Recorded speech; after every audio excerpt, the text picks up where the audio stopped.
The Volus Adept is a support character that delivers healing, detonations, debuffs, and crowd control. It has 150 base health, 500 base shields, a low stature, and restricted movement with no ability to take cover and perform cover-related context actions.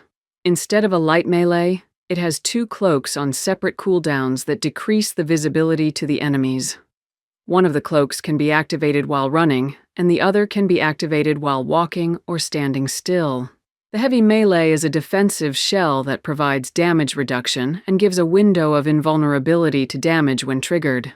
The light melee doesn't stop shield regeneration, and the heavy melee will create a shield regenerating effect, along with stopping all damage over time the character was subjected to.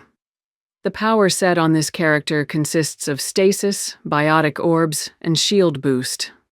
Stasis is a crowd control power. When an enemy that has health gets caught in it, it receives a token damage and cannot take any actions until it suffers 150 damage to its health, or until stasis wears off. Technically speaking, this power can also add a debuff. Enemies gradually build up resistance to stasis and become completely immune to it after getting trapped 4 times. On rank 4, the first evolution increases the duration of stasis, while the second evolution increases the amount of health damage that enemies need to suffer before the stasis breaks. Rank 5 is a choice between a faster cooldown and a chance to not trigger the cooldown in the first place. Rank 6 can transform stasis into a radius power or a debuff. All evolutions are valid, but Bubble seems to be favored. Biotic Orbs are a massively multi-purpose power. 3 or 4 orbs are spawned for the character, which then can be used without triggering the relatively long cooldown. Every active orb adds 10 or 15% to the character's recharge speed and can be expended for a detonation or debuff.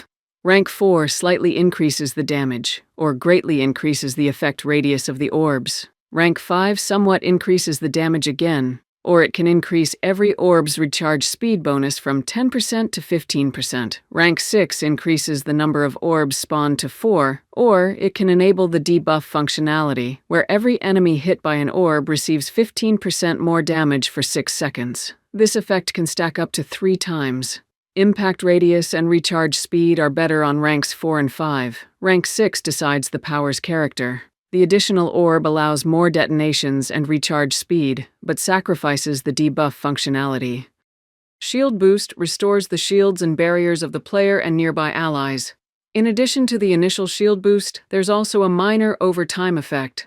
This power will also kill swarmers, stop damage over time effects, and it may apply other hardening effects. Rank 4 increases either the reach of the boost or its value. Rank 5 either increases the recharge speed or applies a very minor hardening effect of shield recharge delay reduction. On rank 6, the first evolution duration increases the duration of the overtime shield restore effect, while the second evolution protection applies a very strong hardening effect of 50 points of damage reduction for 6 seconds. Recharge speed and protection are the correct choices on ranks 5 and 6. On rank 4, radius is preferred for most purposes. The passive power increases the weapon damage by up to 22.5%, and the power damage by up to 45%, depending on the path taken. The 5B evolution is unique to the race, increasing the strength of shield boost instead of headshot damage. The goal of this passive should be to maximize either weapon damage or the frequency and value of shield boost. The character's base weight capacity is 15. The fitness power can increase the health and shields by up to 65%. This class can be used as a support by casting shield boost on allies in need. Listening to the automatic battle chatter is important in recognizing the need to do so, and when there is a window to go for damage, and when survival needs to be prioritized. During hot moments such as escort objectives, spamming this power may be desirable. The protective shell deployed by the heavy melee allows to tank normally dangerous attacks such as Banshee Balls and Geth Prime Siege Pulses. The use of Stasis is rather obvious.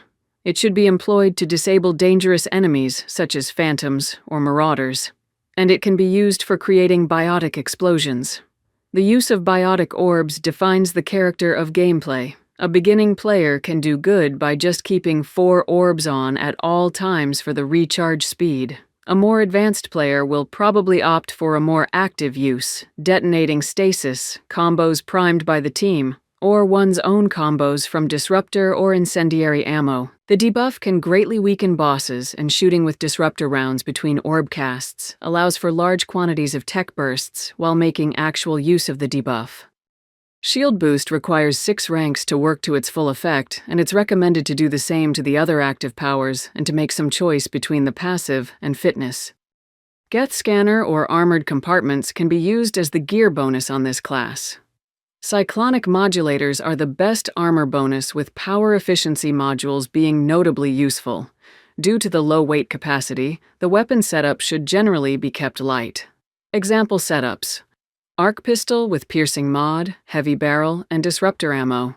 Acolyte and Hurricane with Pistol Magazine upgrade. Pistol High Caliber Barrel, SMG Recoil System, SMG High Caliber Barrel, and Armor Piercing ammo. As mentioned, this is a support character, and its usefulness is greatly increased when working to enable the team. It also works very well to glue together team compositions that are regarded as unsynergistic.